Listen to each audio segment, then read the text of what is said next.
speaker is Jim Briggs, and this title is A Big Bucket List Check.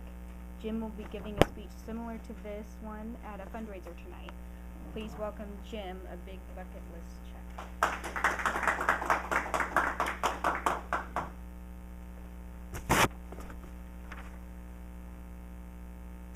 Before I start, I want to say, when Louise mentioned pulled out the cell phone, I realized I hadn't turned mine on. I don't know if she saw me under the table. I wasn't texting, I was turning it off because it's happened to me twice. It's gone off while I was speaking. So that may be something else.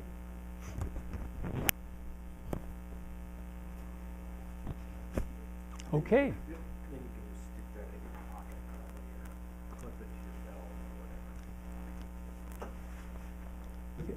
This coat.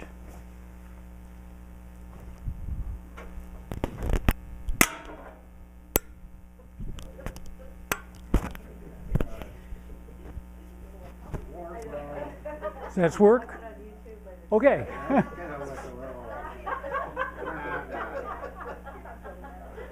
What did I do wrong? Sit in your pants. Okay. Only kidding. All right. Don't be too critical of my introduction here, guys. What am I doing wrong? Okay. Fellow Toastmasters, Madam Toastmaster, distinguished guests,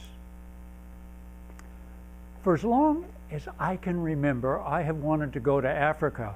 Ever since my mother took me to see Disney's The African Lion back in the 1950s, I've been enchanted with the Dark Continent. Well, I read everything I could find on it, all the Tarzan books. I read Michener's The Covenant. I read Heart of Darkness. I didn't understand it, and I doubt if I would if I read it again now, but I read it. I saw all the movies, all those Tarzan movies. I saw Jungle Jim, Hatari, some better ones, Out of Africa, and I Dreamed of Africa, and by far the best. It's still in my top 5, The African Queen. Yeah. Well, I never thought I'd get to go to Africa because along the way I learned that it had some pretty big negatives. Slavery, apartheid, revolutions, genocide, and diseases. This Ebola thing is really getting scary. I mean, it's no longer an Africa problem, it's a global problem. But there are other things too. Malaria, yellow fever, and lots of parasites like the guinea worm. And ironically, it's the guinea worm that finally enabled me to go to Africa. That's because my son-in-law, Bob, works with a nonprofit organization called Water Access Now. It's a spin-off of the Jimmy Carter Center effort to eradicate the guinea worm. Carter Center learned that the best way to break the cycle of this equatorial parasite is to provide well water for people in villages who formerly had to haul water from some other place. Water Access Now is in the business of drilling wells. That's what they do all over northern Ghana. And not only does it control the guinea worm, but we found that it provides lots of other benefits to the people who live there. And I think my granddaughter, Julia, who 14 years old, she was with us on the trip with another teenager. I think she said it best. You know, 14-year-olds don't talk to adults. But my wife happened to overhear these two girls talking about what we were doing there in Ghana. And Julia said, it seems to her like everybody we met needed something.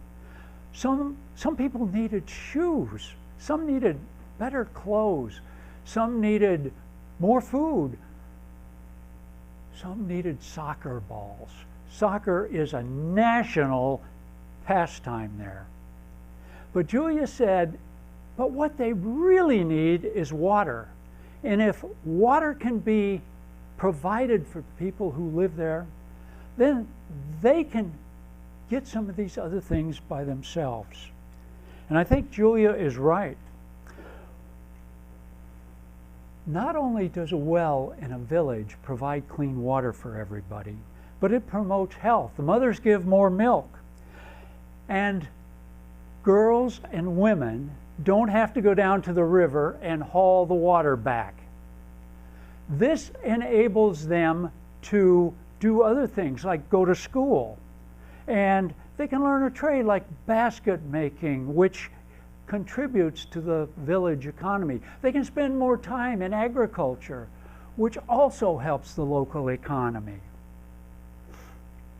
So by going to the top of the needs pyramid, you provide the ability for these people to really make a life for themselves. Now, I've wondered why Bob brings people like us on these trips. I wondered, why are we going? What are we going to do? Well, I figured it out.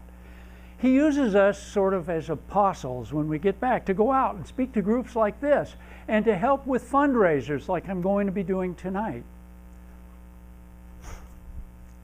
And in order to assure that the funds that people donate go straight to the villages, we pay our own way on these junkets. So now I've been to Africa. What was it like? Well, I can tell you it was more spectacular and more wonderful than anything I imagined all those years ago. I saw delightful birds that I had never seen before. I'm a big bird watcher. Everyone was different. I saw those enchanted vistas and sunsets that the poets are always writing about when they talk about Africa. I saw happy people, especially in villages with wells. I saw drummers and dancers. How African is that? I met a woman who built a school next to a quarry so that the kids, the quarry workers, had a place to go and learn rather than just play around in the rocks of the quarry.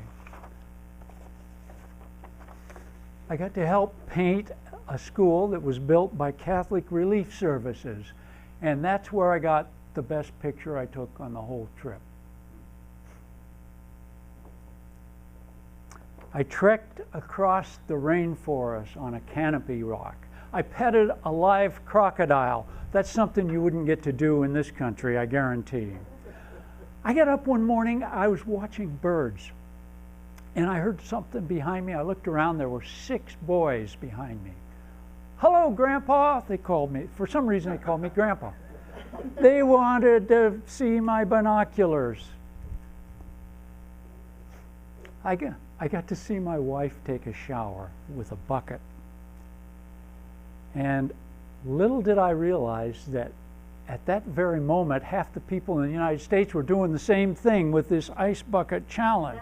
Probably half of you guys did that.